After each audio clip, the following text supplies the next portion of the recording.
Facei, a Faculdade Einstein, a faculdade do sucesso.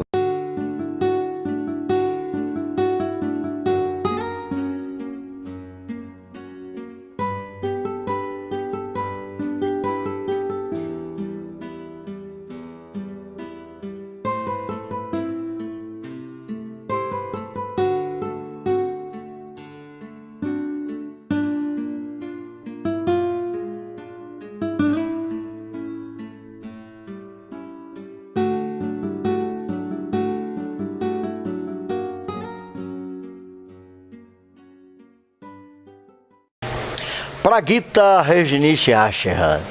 Este era o nome de um forte grupo na cidade do Salvador, que ficava localizado na rua Professor Oséias Santos, número 60, que na metade da década de 80, entre 85, até uma boa parte da década de 90, fez diversos trabalhos voltados para Bhagwan Rajanite, que hoje nós o conhecemos por Osho, mais de 400 livros escritos. Em verdade, eram palestras que ele fazia, né, que eram multiplicidade de palestras, que levou os seus discípulos a transformar em livros. As influências de Bhagwan Rajanite foi muito ampla, porque muitas das teorias das modernas terapias corporais foram oriundas de sua concepção de pensamento, do pensamento. Nós temos até a visão de Alexander Lowen, que veio da visão de Reich, mas hoje os bioenergéticos, todas essas pessoas que trabalham com a psicologia transpessoal, todas aquelas pessoas que estão voltadas, envolvendo o corpo e o processo meditativo, e mais essas visões psicoterapêuticas que envolvem corpo, mente e espírito, a visão espiritual, fizeram estudos, concordam ou discordam, mas conhecem Bhagwan Rajanite. E nós estamos aqui com Valfredo Nonato. Eu o conheço faz alguns anos. Tive a oportunidade de conhecê-lo em 1985. E quando eu saí do Praguita Reginite Acherran, ele ficou no processo da coordenação. Isso foi no início da década de 90, em 1990, não foi? 90. Ele apresenta-se, e aqui vou chamá-lo, pelo nome de Sânia, que há mais de 30 anos ele usa, que é o Nido Chan. Prazer tê-lo aqui conosco, Nido Chan. Um prazer estar aqui com vocês, para ter esse bate-papo, essa conversa formal a respeito das técnicas de meditação. Essas diversas concepções das terapias, né? Do Osho, que hoje mundialmente já está conhecida e difundida, onde se trabalha, associa a terapia e a meditação. E quando esse centro foi fundado lá em Amaralina, em 1990, e praticamente ele entrou com toda a força total em 1994, onde a gente fazia meditação às 6, às 17 horas e às 19 horas, ininterruptamente. Não tinha sábado e domingo, e tinha uma frequência bastante ativa, porque as pessoas começaram a se aproximar do que era o trabalho do Osho, do que era o propósito do Osho com relação ao ser humano. E isso, para mim, foi muito importante, porque me trouxe uma transformação profunda como ser humano e como um indivíduo espiritualmente, eu posso dizer hoje, mais consciente de mim mesmo, e que me permite continuar na caminhada e compartilhando isso com outras pessoas. Agora, Nido Chan, diga-me uma coisa. Você conheceu o Osho pessoalmente? Não pessoalmente, não. Quando eu fui lá, ele já... Quando foi em Pune, na Índia. Mas diga-me e nos fale do seu trajeto, né? Nesse processo terapêutico ligado às ideias e os trabalhos dele. Bom, antes não foi um processo terapêutico, antes foi uma busca, porque o ser humano, quando começa a se auto-investigar, ele começa a perceber que ele está em busca de alguma coisa. E eu transitei em várias tradições religiosas e religiões e não encontrei aquilo que eu buscava. E lá num dia, lá no trabalho, eu num conflito muito intenso, uma colega minha chegou, colocou o livro na minha mesa, Harmonia Oculta, de Osho, onde ele fala de Heráclito. E quando eu li aquele livro, foi como se algo despertasse dentro de mim. É como se fosse um chamado. Imediatamente eu procurei saber quem era ele e se tinha alguma coisa aqui na Bahia ou no Brasil. Que ano foi isso? Foi em 1984. Pois não. Que se pudesse praticar ou conhecer. Foi aí que eu fui, no Rio Vermelho, no espaço do Osho, que hoje é o antigo Osho Videia, que era coordenado por Satya Olga, e eu comecei a entrar profundo na meditação. E através da meditação, eu pude, ao longo do tempo, depois de 5 anos, o centro de meditação do Osho Videia praticamente ele se encerrou e ficou uma lacuna. E aí juntou eu e outra pessoa chamado Afonso, e a dona da casa é chamada Antá Sampado, que o nome real dela era Léa Ranzolin, e ela cedeu o espaço da casa dela, foi para os Estados Unidos, e a gente pegou a casa e transformou num centro de meditação, o qual você foi convidado a participar para criar toda a estrutura documental, como os estatutos, para que ele viesse funcionar legalmente. E graças à existência, conseguimos, com esse estatuto, legalizar o centro de meditação, não só a nível federal, estadual e municipal, como de utilidade pública. E a partir daí, nós começamos a fazer um trabalho intenso na área de meditação, principalmente as chamadas meditações ativas. Foi a partir daí que o centro começou a se desenvolver. Diga-me uma coisa, era muito comum lá, e foi desenvolvido pelo Osho, você falou de meditação ativa, a meditação dinâmica. Sim. Nos fale dessas diversas trabalhos, inclusive você trabalha ainda com o processo de meditações, né? Nos fale essa diferença básica entre a meditação ativa e a meditação passiva. A meditação ativa é aquela que tem um trabalho intenso a nível corporal.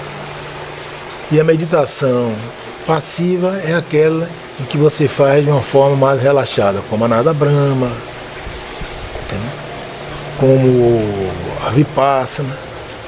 Agora a dinâmica, a Kundalini, são chamadas meditações ativas. Por que a dinâmica é considerada meditação ativa? Porque ela trabalha muito a estrutura corporal. Ou seja, ela a respiração, né? Ela trabalha a liberação das coraças. Ou seja, você tem 10 minutos de respiração caótica, 10 minutos para expressar a catarse, ou seja, aquilo que você estava reprimido no inconsciente, o qual você não consegue liberar de uma forma normalmente, e através da respiração caótica, a presença do dióxido de carbono na circulação faz com que você perca o controle, e quando entrar na catarse, aquilo que está no consciente é ruminado. E aí você tem toda a possibilidade de perceber. Qual é a importância disso? É que você faz todo esse processo atento a si mesmo. Você faz a respiração caótica consciente, você entra na catarse consciente e depois você vai para uma respiração que você fica batendo no chão e gritando fazendo com que a energia circule de baixo para cima e de cima para baixo. E depois você vai para um stop, onde para, e você vai fazer todo um processo de observação de si mesmo. O que é que toda aquela energia liberada e o seu estado de atenção no momento desse silêncio. E depois você vai para a celebração, que é a dança. Então é uma meditação que tem um trabalho muito forte. Foi através dessa meditação que me levou a fazer terapia, porque eu pude perceber que, principalmente no ato da respiração caótica e na liberação da catarse, tinha pessoas que tinham problemas de incorporação, de pré-surto, e você tem que ter um cuidado muito grande para acompanhar determinado tipo de pessoas. É uma meditação que pessoas que tomam remédio controlado, que são bipolares e que têm algum transtorno, não é aconselhável fazer. Porque a tendência é esse transtorno surgir no processo. Então você tem que ter uma estrutura psicológica fortíssima para saber lidar com a pessoa nessa situação. Agora, diga-me uma coisa, você esteve na Índia, Sim. Por sua vez, esteve lá no Ashram, Sim, mãe, sim. né?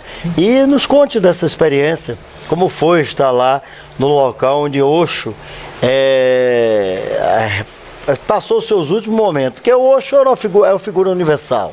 Ele esteve nos Estados Unidos, foi, por causa de problemas políticos, mal aceito, não é isso? Nós sabemos hoje, a realidade está aí, né? Porque ele era uma pessoa que tinha um processo de iluminação e todos os iluminados foram perseguidos, isso é histórico, né? Jesus Cristo, Buda, Maomé, Krishna e assim sucessivamente. Então, diga-me uma coisa, como foi essa experiência lá na Índia, no Ashram, matriz? A experiência na Índia foi maravilhosa, porque é um espaço maravilhoso, muito bonito, onde hoje se tornou um resort. Ele não queria que aquilo se tornasse uma religião, uma crença. Então ele disse que aquilo ali seria um resort, um lugar que você ia para se hospedar, se divertir e fazer meditação. E o que eu vejo lá no Ashram, o que eu vi lá no Ashram foi a parte de terapias e a parte da meditação e a parte também lúdica, onde você se diverte, você se distrai. A parte da meditação é uma pirâmide muito bem feita, onde você faz todas as meditações, tem os horários específicos. Ativa e passiva, né? Aberto para todo mundo. A meditação é pela manhã, como sempre, às 6 horas da manhã, as outras à tarde. Então, você faz a meditação. E tem também as formações terapêuticas que continuam, entendeu? Paralelo a isso, quem quiser fazer constelação familiar, quem quiser fazer primal e todos os outros tipos de terapias criadas dentro do Ashram com o Osho, existem lá. Então, aquelas pessoas que querem fazer, fazem. As que não querem, não fazem. E tem também o outro espaço de lazer, onde você se hospeda, tem uma piscina, onde você fica. É isso, eu acho, hoje. Bem, Bhagwan Rajneesh, ele não criou uma religião, criou uma linha terapêutica filosófica, na qual ele dava livre-arbítrio para que as pessoas pudessem entrar e sair. Existem muitos adeptos no Brasil, hoje, porque os livros de Bhagwan são vendidos aos milhares, né? Em todo, não somente no Brasil, em todo mundo. No início, logo, eram 30 e poucos livros dele traduzidos para o português. Em realidade, ele tem mais de 600 livros que foram publicados, que foram discursos de saque-sangue dele, que os discípulos gravaram e depois transcreveram e fizeram os livros. Mestre nenhum deixa nada escrito, nem cria nenhum tipo de religião, porque toda religião é baseada numa crença. E todo o trabalho dele é desmontar todo tipo de crença que você tenha, para que você se torne livre.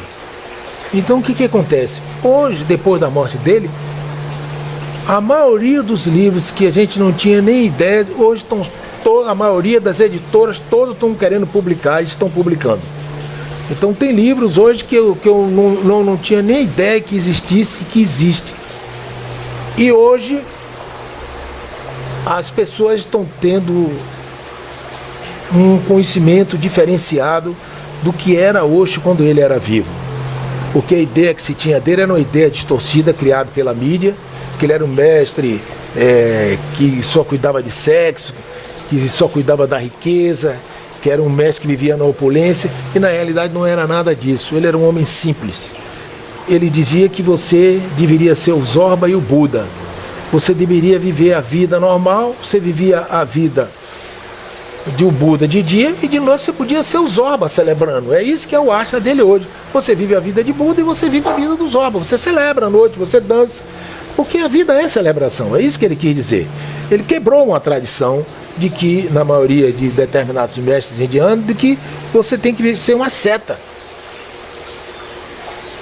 Era aquele modelo centrado que você não podia fugir daquilo ali, daquela doutrina, daquela postura criada nos ashram. Não. Ele dizia o seguinte, que a vida é liberdade, você tem que celebrar a vida. E hoje, com a minha própria experiência espiritual, eu sei que a vida é celebração. Porque Deus é amor, alegria e compaixão. Então, as pessoas tiveram contato com isso. Então, toda aquela tradição antiga de se privar da alegria para ser uma seta, ele desmistificou tudo isso. E diz que não, que a vida é uma celebração.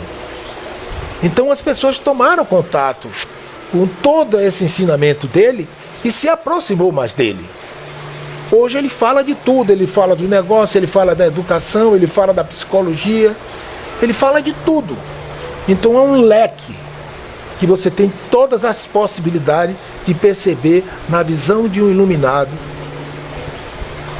o que é os aspectos da vida em si. Diga-me uma coisa, Nido-chan, nesse processo todo, você acabou falando de Deus. Esses estudos, esta vivência prática levou à proximidade com o divino? Você acha que conseguiu abrir uma porta espiritual para você? Sim, sim, sim. Por quê? Não tem um porquê, é algo que acontece. Porque quando você está na busca, você está buscando ali e aqui. E depois que você chega a um determinado estágio, você tem uma experiência, você percebe que não existe busca nenhuma. Você é a própria busca. Essa é a beleza. E quando você tem a experiência disso, você tem a consciência disso, você relaxa. E a vida para você passa a ser tranquila, passa a ser uma vida amorosa. Você percebe que você não precisa correr mais atrás de nada, nem buscar nada fora para te preencher. Porque você já está preenchido. Apenas você não se lembrava disso. E todas as funções, todo o papel dos mestres é mostrar, é dizer, é apontar para isso que você já é. Então, quando você desperta para essa verdadeira realidade, o jogo acaba. E você relaxa em si mesmo. Então você faz o que precisa fazer, mas você não faz nada para te preencher, te trazer alegria, ou seja, felicidade, porque você percebe que você, a alegria e a felicidade está tudo dentro de você, tudo é você. É interessante esse conceito, interessante essa visão, que nos abre uma nova percepção para que nós possamos enfrentar os momentos dos surtos da sociedade. Sim. O estresse, a falta de tempo, a longitude da família, o trabalho desgostoso. Nido-chan, é um prazer tê-lo aqui conosco, é um prazer você ter colocado essas palavras que vieram do seu coração, e gostaria que você deixasse as suas considerações finais. Eu sou grato por essa entrevista e dizer o seguinte: tudo na vida são possibilidades. Cria a intenção e deixe que a coisa vá acontecendo. Se acontecer, tudo bem. Se não acontecer, também está tudo bem. Não há nada errado com a vida. Porque a vida é em si mesmo a própria vida. E você é a vida. É isso aí. A nossa passagem pelo mundo é muito pouca. 60, 70, 80 anos é muito pouco. Nós pensamos, às vezes, que nesses 70, 80 anos nós seremos eternos, mas não o somos. E como deixou-nos bem claro aqui o Valfredo Nonato, cujo nome de Sânia é Nido-chan, é necessário que nós sejamos felizes aqui e agora, vivendo cada momento como se fosse o último. Namastê. Namastê.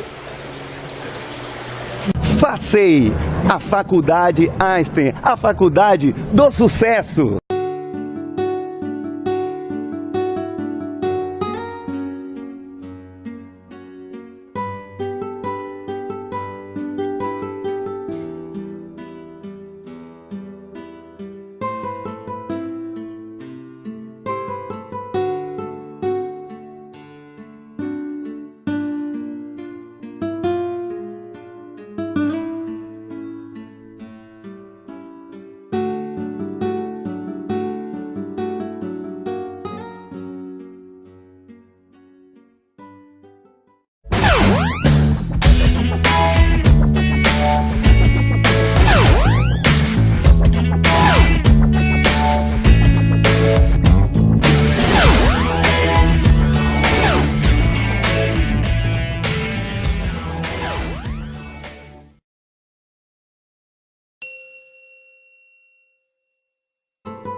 Praguita Reginite Acherran.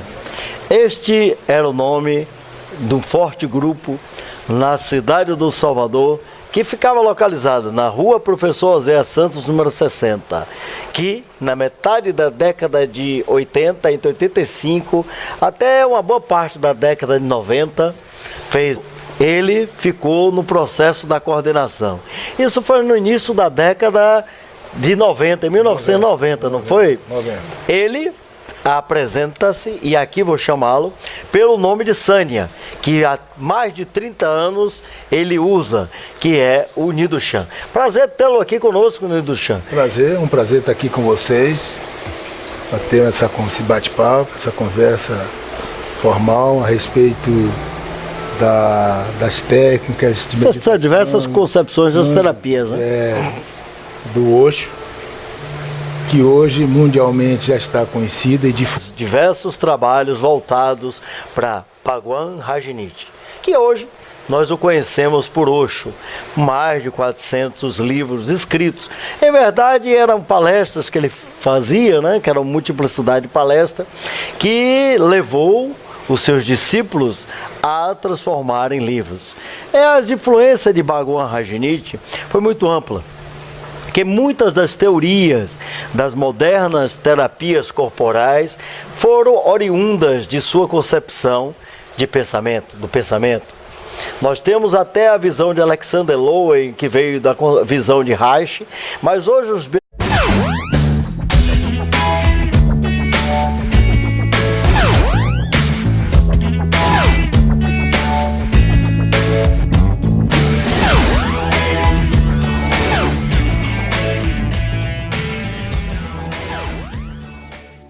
Facei, a Faculdade Einstein, a faculdade do sucesso.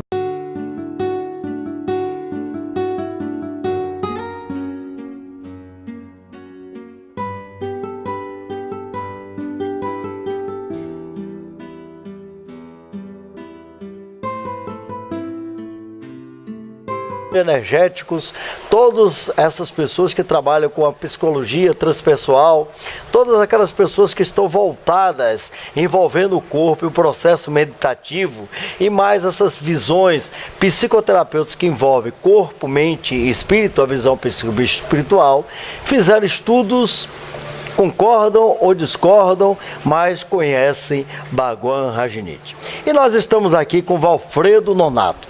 Eu o conheço faz alguns anos. Tive a oportunidade de conhecê-lo em 1985.